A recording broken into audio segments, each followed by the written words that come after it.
Good evening, Bershutchem, with your permission, with the permission of friends old and new. We begin the third Mishnah in the second parak, and it goes as follows. Have Zehidin Bishus. Be very careful when consorting with the ruling authorities.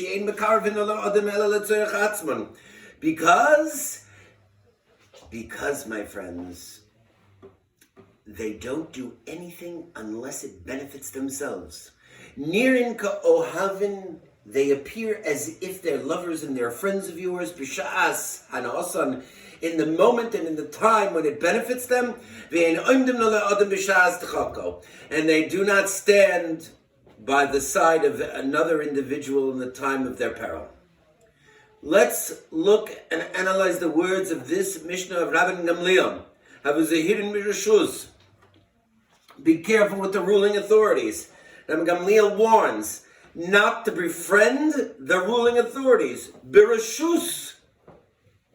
Birashus is generally translated as the ruling authorities, the government, statesmen and officials of the country that you are living in or residing in. And why? Because Rabbi Gamliel grew up in a time when his father Rabbi Yehuda Nasi and himself had to deal with the Roman Empire. Barashus, I'd like to suggest, is really an anagram. It's an anagram for tishbor, to break. Because when you are consorting and you're befriending the ruling of parties, guess what happens? They can break you. In the end, such a flimsy friendship ends up in a breaking, in a shibor. Because because they do not stand by their friends, the so-called friends, in the moment of their peril. Let's analyze those words. And they don't stand by you when you're in trouble. You may have thought that you were their friend, but at the end, they're far to be seen when it comes to when you're in trouble. But let's again look closely at the words. This is a Roshei Teves. It's an acronym for La'odom B'sha'as Techako. Lamed, La'odom, to the man. B'sha'as, in the moment, Techako, in his peril, or in his jeopardy, or in his danger, or in his troubles. Lamed for La'odom. Vez for B'sha'as. And Dalet for Techako. Levad. In the end, your friendship will remain alone. Levad. The Medrash Shmuel maintains that Rabbi Gamliel is admonishing Jewish leaders to be careful with communal funds. They are warned not to lavish and not to be lavished with gifts. As one famous commentator, Irving Bunim, once said, he said, when a statement says yes, he means maybe. And when he says maybe, he means no. And if he says no, then he's no statesman. Havub Zehirim Bereshus. Be careful with the ruling authorities. Alternatively means Rishus, permission. If you work for the tzibur via their consent and permission, be extra careful to secure permission for everything that you do. No permission? You want to take the initiative and act on your own, levad? What is the normal response? Who asked you to do it? People can be fickle, Rabbi Gamliel says.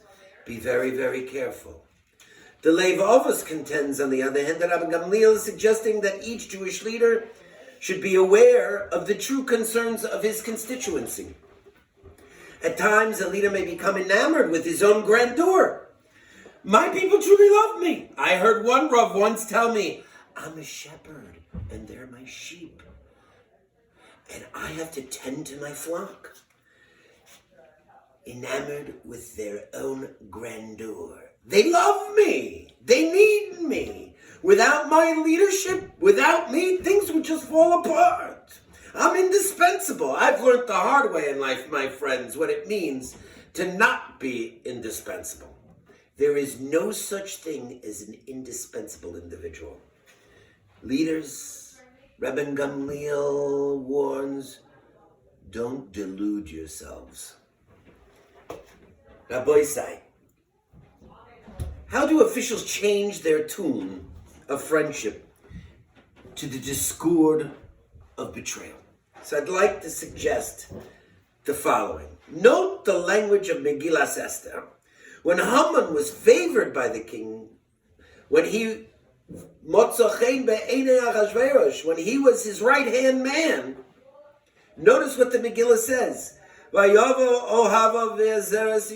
And came along those friends of his, those lovers of his, and Zeresh his wife.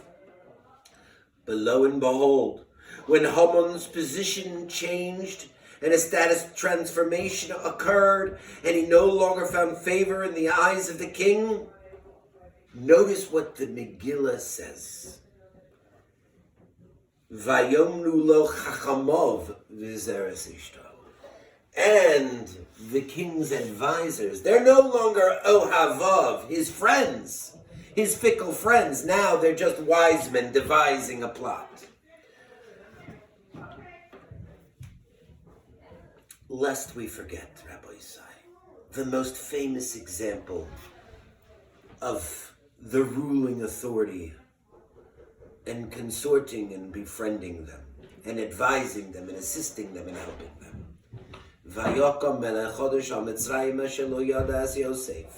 And a new king arose who didn't know Yosef. How is it even possible that a new king arose over Yosef? There are many pshatim, there are many pirushim, and there are many explanations. But the simple fact is, the Pharaoh that enslaved the Jewish people, he should have had a karas hatov to Yosef and Klal Yisrael, the Bnei Yisrael, for all that they did in order to secure their agrarian economy in the moment of a blight.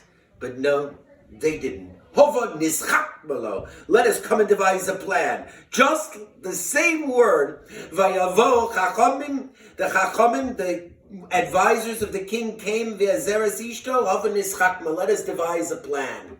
No, they don't remember us. They see us as a threat. As it says in Tehillim, and I will conclude with this. Al tivtachu b'nedivim b'ven adam. Don't place your trust in princes and nobles, nor in the Son of Man. She'ein lo tshua, because there is no salvation in them. We say in Hallel, Toiv lachsois ba'Hashem mibtoach b'bnei adam. It is better to place your trust in God than your faith in man. Good night.